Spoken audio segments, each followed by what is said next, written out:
Hello friends, ഇന്ന് beetroot പുട്ടാണ് ഉണ്ടാക്കുന്നത്. ആദ്യം ഒരു പാത്രത്തിൽ നമ്മൾ റവ പുട്ടിൻ്റെ മാവ് എടുത്ത് വെച്ചിട്ടുണ്ട്. പിന്നെ ഒരു കുഞ്ഞ് ജാറെടുത്തിട്ട് അതിലേക്ക് നമ്മൾ ബീട്രൂട്ട് അരിഞ്ഞ് നന്നായിട്ട് കുറച്ച് വെള്ളമൊക്കെ ചേർത്ത് നന്നായിട്ട് അരച്ചെടുത്തു. നമ്മൾ നേരത്തെ എടുത്ത് വെച്ചില്ലേ റവയുടെ മാവ്, അതിലേക്ക് നമ്മൾ ബീട്രൂട്ടിൻ്റെ ആ പേസ്റ്റ് ഇട്ട് നന്നായിട്ട് കുഴയ്ക്കണം. അപ്പോഴത്തേക്കും ആ ബീട്രൂട്ടിൻ്റെ ആ ഒരു കളർ അതിലോട്ട് വരും. എന്നിട്ട് ആവശ്യത്തിന് ഉപ്പും കൂടെ ചേർത്ത് കൊടുക്കണം. നമ്മൾ പുട്ട് അവിക്കാണ്ടേല, അപ്പം ആവശ്യത്തിന് ഉപ്പും കൂടെ ചേർത്ത് നന്നായിട്ട് മിക്സ് ചെയ്യണം. നല്ലൊരു ഇതാണ് രാവിലെ കാപ്പിക്കൊക്കെ കൊച്ചു കുട്ടികൾ ഈ ബീട്രൂട്ടൊക്കെ കഴിക്കാൻ മടിയുള്ള കുട്ടികൾക്കൊക്കെ ഉണ്ടാക്കാൻ പറ്റിയ ഒരിതാണ്. അങ്ങനെ പുട്ട് ഏകദേശം വെന്തിട്ടുണ്ട്.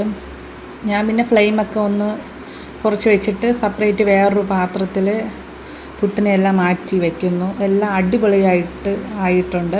അപ്പോൾ എല്ലാവരും മസ്റ്റായിട്ട് ട്രൈ ചെയ്യണം. കൊച്ചു കുട്ടികൾക്കൊക്കെ ഈ ഇത് കൊടുക്കുന്ന ഏറ്റവും നല്ലതാണ്. അപ്പോൾ ഇതുപോലുള്ള വീഡിയോ ഞാൻ ഇനിയും അപ്ലോഡ് ചെയ്യും. എല്ലാവരും കണ്ട് സപ്പോർട്ട് ചെയ്യണം. നല്ല റെഡ് കളറിലുള്ള നമ്മളെ ബീട്രൂട്ട് പുട്ട് റെഡി ആയിട്ടുണ്ട്. അപ്പോൾ രാവിലത്തെ കാപ്പി ബീട്രൂട്ട് പുട്ടും പപ്പടവും മുട്ട പൊരിച്ചതുമായിരുന്നു. അപ്പോൾ ഇന്നത്തെ ബ്രേക്ക്ഫാസ്റ്റ് അടിപൊളിയായിരുന്നു. അപ്പോൾ എല്ലാവരും ഇതൊന്ന് ട്രൈ ചെയ്ത് നോക്കണം, ഫീഡ്ബാക്ക് പറയണം. അപ്പോൾ അത്രയേ ഉള്ളൂ. ബൈ.